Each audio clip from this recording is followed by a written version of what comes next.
In today's video, I'm going to teach you push your Vite plus React code to GitHub. We're going to walk through the process of taking your existing Vite and React project and getting it connected for deployment through Netlify using GitHub. This is a very practical workflow because once everything is set up correctly, future updates can be deployed automatically whenever you push changes to your repository. To begin, make sure your Vite and React code has already been pushed to a GitHub repository. This is important because Netlify will import the project directly from GitHub rather than from your local machine in this process. If your repository is ready, head over to Netlify and log into your account. Once you're inside the Netlify dashboard, look for the option that says Add New Site and then choose Import an Existing Project. This tells Netlify that you already have a code base hosted somewhere else and you want to connect it for deployment. Since we're using GitHub, that's the provider you'll be working with next. After that, connect your GitHub account if it isn't already linked.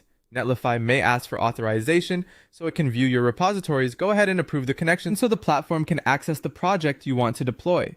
When the list of repositories appears, choose the one that contains your Vite project. Be careful to select the correct repository, especially if you have multiple similar projects in your account. Once the repository is selected, Netlify will ask for build settings. This is where you define how your app should be prepared for production. In the build command field, enter npm run build. This command tells Netlify to run your project's production build script, which is the standard setup for a Vite application.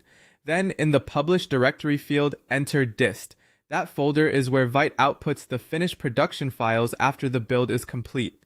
Take a moment here to double check both fields before continuing. Even a small typo in the build command or publish directory can cause the deployment to fail, so accuracy matters.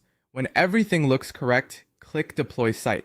Netlify will begin the automated build process, which means it will install dependencies, run the build command, and publish the contents of the dist folder. You'll be able to watch the progress from the deployment logs, which can be helpful if something takes a little longer than expected. Once the build finishes successfully, your site will be live. From that point on, your project is connected and future changes pushed to GitHub can trigger new deployments automatically, making updates much faster and easier.